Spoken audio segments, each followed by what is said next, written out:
15 अगस्त सन 1947 से पहले जो ब्रिटिश इंडिया था वहां पे कानून बनाने का अधिकार ब्रिटिश पार्लियामेंट और ब्रिटिश क्राउन के पास में था, और जो देसी रियासती थी वहां पर राजा महाराजा कानून बनाया करते थे।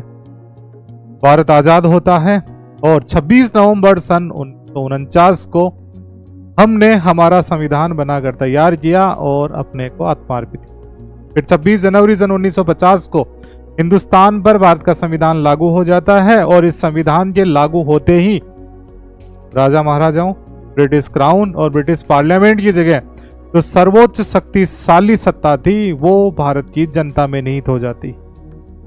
यानी अब जनता अपने निर्णय अपने द्वारा अपने लिए लेगी, और एक ऐसे तंत्र की स्थापना हुई जहां पर जनता के द्वारा, जनता के लिए, जनता के ऊपर जनता का शासन होगा, अर्थात लोकतंत्र की स्थापना होती है। 1950 के समय हम 30 करोड़ भारतीय थे और प्रत्येक भारतीय के पास में अपना कानून बनाने का अधिकार आ चुका था, अर्थात संविधान के तहत सर्वोच्च सत्ता भारतीयों में निहित और भारतीय नागरिक में निहित हो चुकी थी। अब 30 करोड़ लोग अपने लिए कानून बना नहीं सकते, तो हमारे संविधान ने प्रावधान किया कि एक भारत की सरकार होगी, एक राज्य की सरकार होगी और एक भारत की संसद होगी जो पूरे भारत के लिए कानून बनाएगी। वैसे ही राज्यों के लिए संसद होगी जो पर्टिकुलर राज्य के लिए कानून बनाएगी, और जो भारतीय संसद में जाएगा उसे मेंबर ऑफ पार्लियामेंट एमपी कह दिया जाएगा, और जो राज्य विधानसभा में जाएगा उसे member of legislative assembly MLA कह दिया जाएगा। ये जो फुल फॉर्म है, ये कई बार जो एमएलए के चुनाव होते हैं उन चुनावों के अंदर आम नागरिक के द्वारा या पत्रकारों के द्वारा किसी भी एमएलए उम्मीदवार से पूछा जाता है। अब जनता ने अपनी विधानसभा में अपना प्रतिनिधि विधानसभा सदस्य एमएलए को चुनकर भेज दिया। अब सर्वोच्च सत्ता जनता में थी, जनता ने अपना प्रतिनिधि चुना तो उसमें भी सर्वोच्च सत्ता आ जाती है। जैसे ही इस व्यक्ति में सत्ता आती है, सत्ता के साथ में इस व्यक्ति की रेस्पॉन्सिबिलिटीज भी आ जाती है। तो हम आज इस वीडियो में देखेंगे कि ये जो एमएलए हैं, इस एमएलए के पास में क्या क्या पावर होती है, इस एमएलए की सैलरी क्या होती है, इस एमएलए को सुविधाएं क्या क्या मिलती है। नॉर्मली हम लोग जब भी किसी कॉम्पिटिटिव एग्जाम की तैयारी करते हैं तो वहां पे सबसे पहले देखते हैं कि आईएएस को सैलरी सुविधाएं क्या मिलेगी, आरएएस को सैलरी सुविधाएं क्या मिलेगी। वैसे ही जो जनता के सबसे बड़े सेवक होते हैं एमएलए, उनको क्या सैलरी मिलेगी और राजस्थान के एमएलए को क्या सैलरी मिलेगी, खास तौर पर वो हम लोग इस वीडियो के अंदर देखेंगे। ये एमएलए के लिए भी इंपॉर्टेंट है, आम जनता के लिए भी वीडियो इंपॉर्टेंट है, तो हमें पता लगेगा कि वास्तव में इनके पास में सैलरी क्या होती है। कई बार हम सुनते हैं कि इस एमएलए ने इस बार 500 करोड़ कमा लिए, ये एमएलए साहब तो सूखे रह गए, कुछ भी नहीं कमाया, किसी एमएलए ने 100 करोड़ कमा लिए, ऐसी बातें सुनते हैं। लेकिन वास्तव में एमएलए को हमारे जो कानून रहते हैं उन कानूनों के तहत कितनी सैलरी मिलती है, ये हमें जानना एज ए नागरिक बहुत जरूरी है। तो संविधान और संविधान के द्वारा जो कानून बनाए गए हैं उन कानूनों में क्या सैलरी है। तो राजस्थान या किसी भी राज्य के जो एमएलए रहेंगे उनको सैलरी देने के लिए संविधान में प्रावधान किया गया है, वो आर्टिकल 195 में किया गया है। और आर्टिकल 195 195 में एमएलए के वेतन और भत्तों के बारे में बात करता है। साथ में ये संविधान का आर्टिकल कहता है कि किसी भी एमएलए के वेतन जो भत्ते रहेंगे उनको निर्धारित करने का अधिकार उस राज्य की विधानसभा के पास में रहे। कहने का मतलब राजस्थान के अगर एमएलए और एमएलए के भत्ते निर्धारित करने, तनख्वाह निर्धारित करनी है तो राजस्थान विधानसभा निर्धारित करेगी। इसी के लिए राजस्थान विधानसभा अधिकारियों तथा सदस्यों की परिलब्धियां व पेंशन अधिनियम 1956 लाया गया। राजस्थान जब बनकर तैयार हुआ और संविधान लागू हुआ, उस जमाने में आज के राज्यपाल की तरह यहां पर राज प्रमुख हुआ करते थे, और राज प्रमुख महाराजा सवाई मान सिंह ने एक अध्यादेश निकाला सन 1956 में, और उसमें कहा गया कि राजस्थान के जो विधायक रहेंगे उनकी पेंशन, वेतन, भत्ते, सुविधाएं, इम्यूनिटीज क्या क्या रहेगी। बाद के अंदर इसी अध्यादेश को एक्ट बना दिया गया। Rajasthan legislative assembly officers and members emoluments salaries and pensions act 1956, ये जनवरी 1957 में लागू हो जाता है, और इसी के तहत निर्धारित होती है इन एमएलए की सैलरीज। और वर्तमान में अभी हम लोग जो देखेंगे कि अभी एमएलए को क्या मिल रही है, ये सुविधाएं 30/12/2021 से लागू है। और ये सारे आधिकारिक डॉक्यूमेंट है जिसमें बताया गया है कि एमएलए जो रहता है, एमएलए को वेतन मिलता है प्रति महीने 40,000 रुपए। हर महीने के 40,000 रुपए मिलेंगे इनको, ना केवल 40,000 रुपए मिलेंगे। अब ये 40,000 कब से मिलेंगे, तो इसमें सबसे इंपॉर्टेंट होता है कि हमारा जो पीपुल्स रिप्रेजेंटेशन एक्ट 1951 है, जनप्रतिनिधि अधिनियम 1951, उसकी धारा 61 है, उसमें यह प्रावधान किया गया है कि जैसे ही एमएलए का डिक्लेरेशन कर देते हैं, जो निर्वाचन अधिकारी है उन्होंने पढ़ दिया कि इस फला व्यक्ति को एमएलए निर्वाचित घोषित किया जाता है, उसी तारीख से इनका ये महीना चालू हो जाता है। लेकिन एमएलए हम जीतने से नहीं बनते। एमएलए तब व्यक्ति बनता है जब वह निर्वाचित सदस्य आर्टिकल 188 में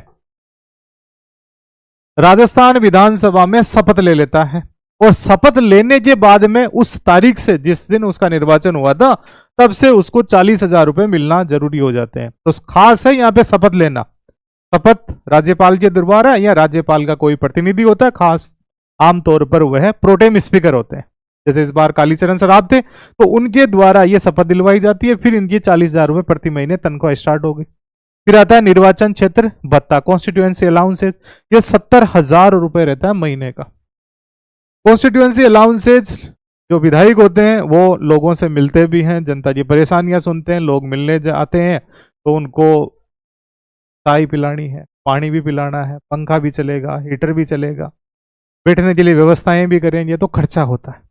इसीलिए ये जो हमारा रूल था उसमें 70,000 रुपए प्रति महीने निर्वाचन क्षेत्र भत्ता दिया जाता है एमएलए को। फिर इनको मिलता है गृह किराया भत्ता।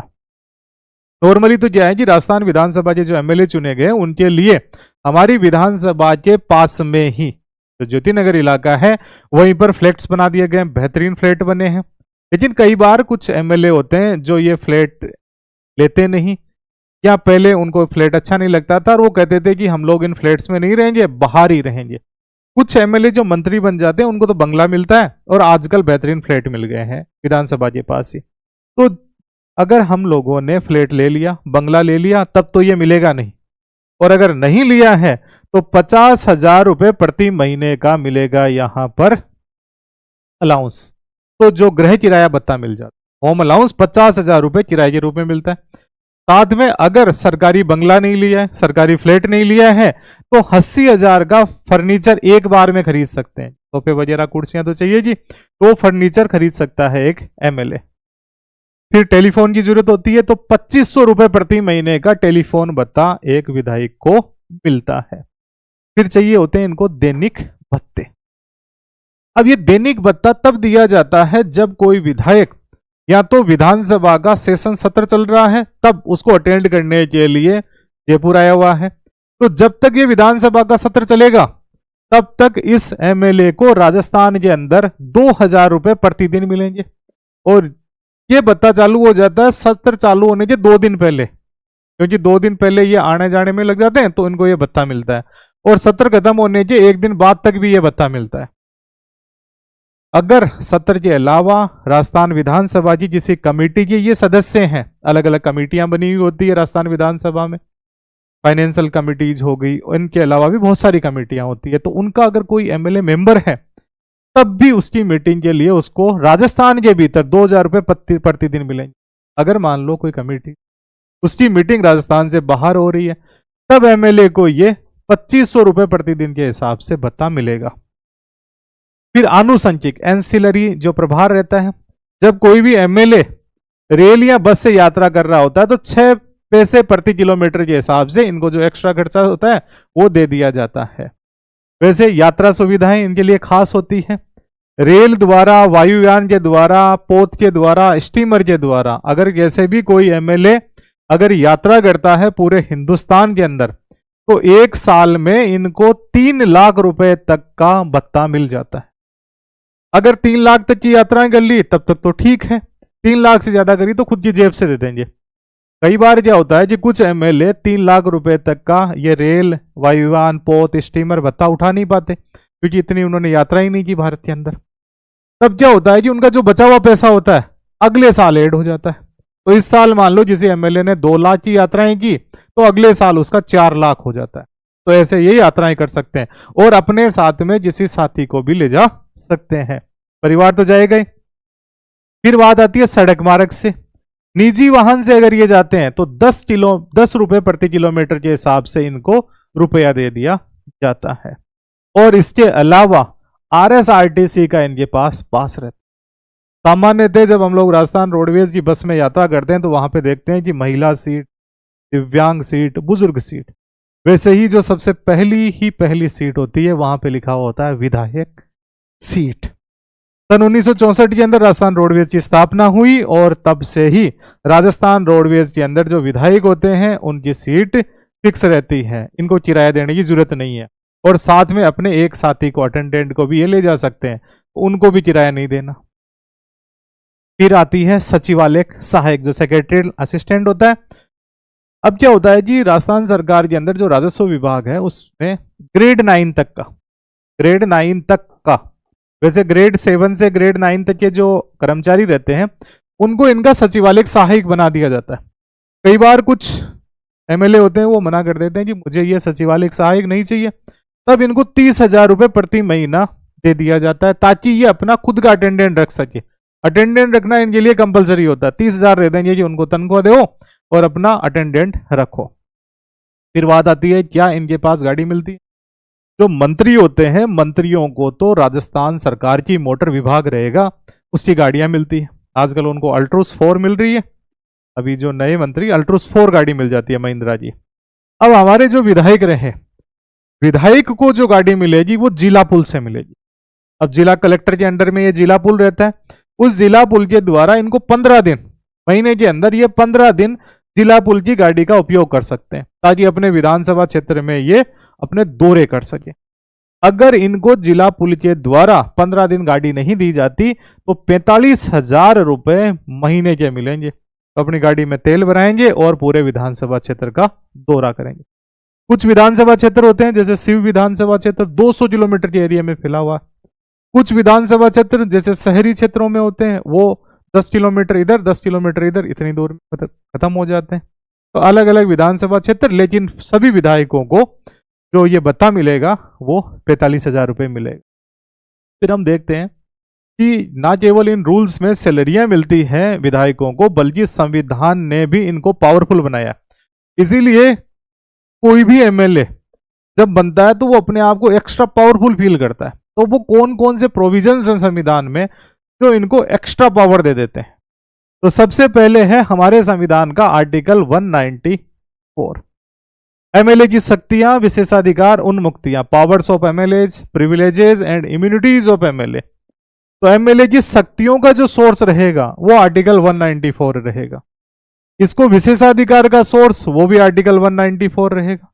इसको इम्यूनिटी यानी इसका बचाव करना है कुछ परिस्थितियों में, वो भी आर्टिकल 195 ही रहेगा। सैलरी का 194 ये रहेगा और 195 सैलरी का हो जाएगा। अब इनको आर्टिकल 194 के तहत वाक स्वतंत्रता होता है, फ्रीडम ऑफ स्पीच, यानी विधानसभा के अंदर ये किसी भी मुद्दे पर अपनी बात खुलकर रख सकते हैं। वैसे भारतीय नागरिक के रूप में हमारे को भी आर्टिकल 19 के तहत फ्रीडम ऑफ स्पीच होता है। कुछ हमारे पे रेस्ट्रिक्शंस होते हैं, 8 प्रकार के रेस्ट्रिक्शंस हैं, उनके तहत हम लोगों को बोलने की स्वतंत्रता होती है।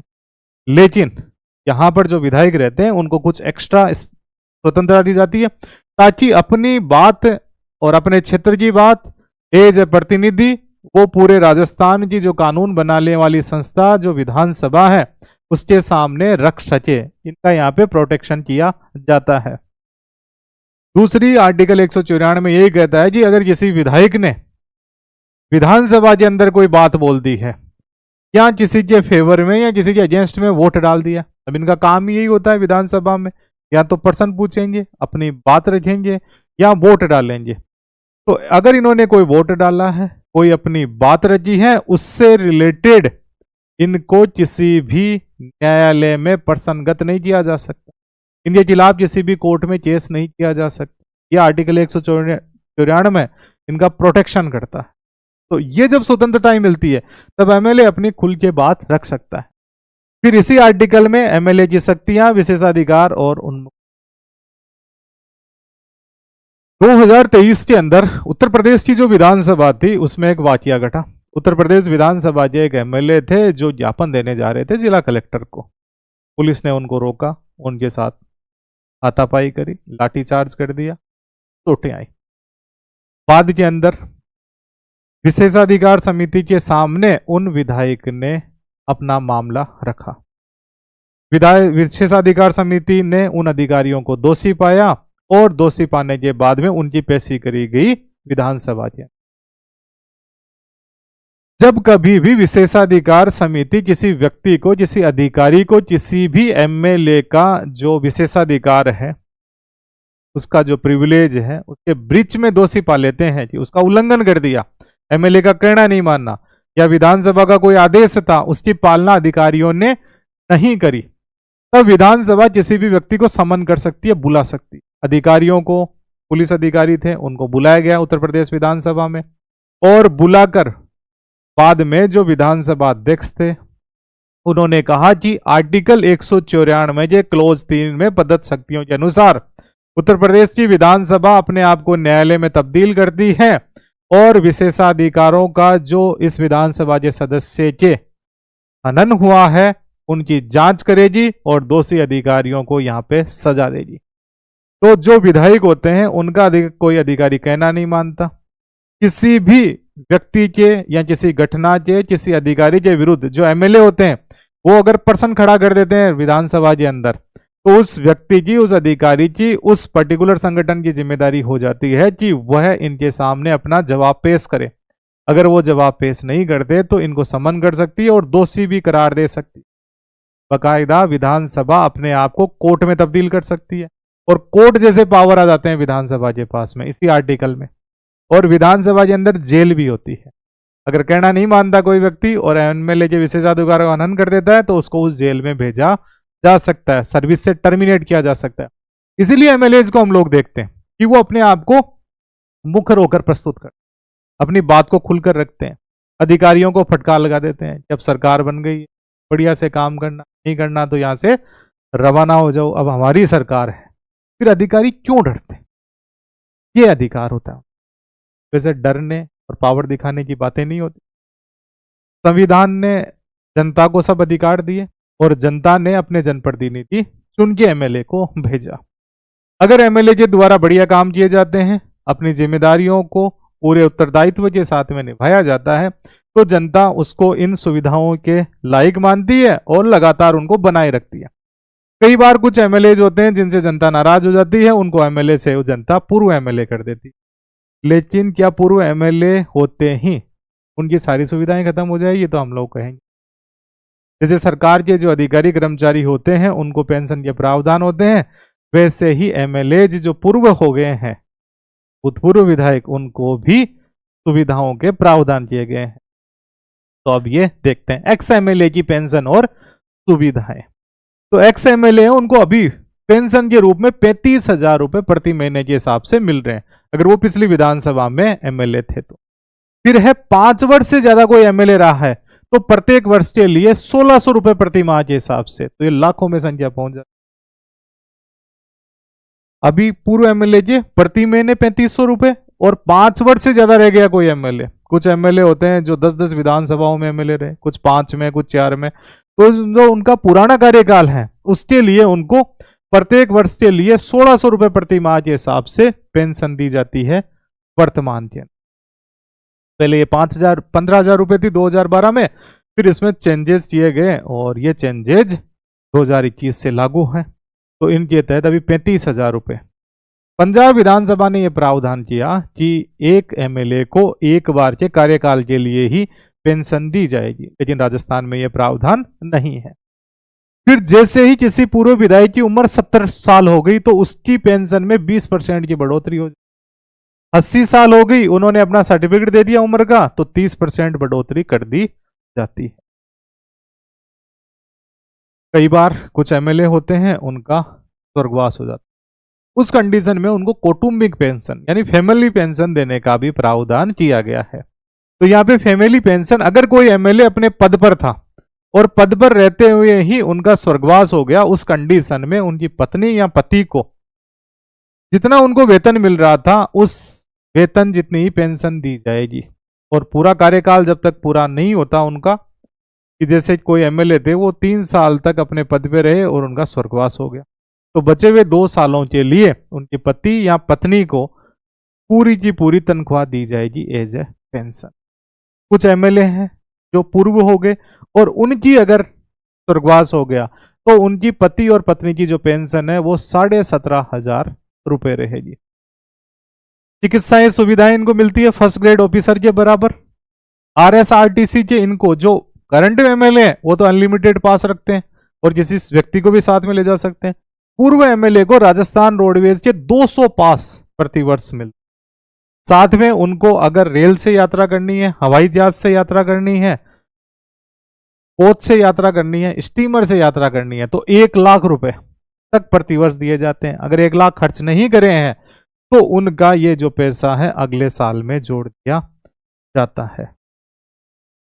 तो ये थे हमारे जो एमएलएज होते हैं, एमएलए के जितने भी सुविधाएं, पावर, सैलरीज क्या क्या मिलती हैं, ये सारा का सारा जो लेटेस्ट अभी मिल रही है उस अकॉर्डिंग। हिंदुस्तान के अंदर जो सबसे ज्यादा सैलरी है एमएलए की वो तेलंगाना के विधायकों की, 2.5 लाख रुपए महीने से ज्यादा। राजस्थान के अंदर 2 लाख रुपए के आसपास एक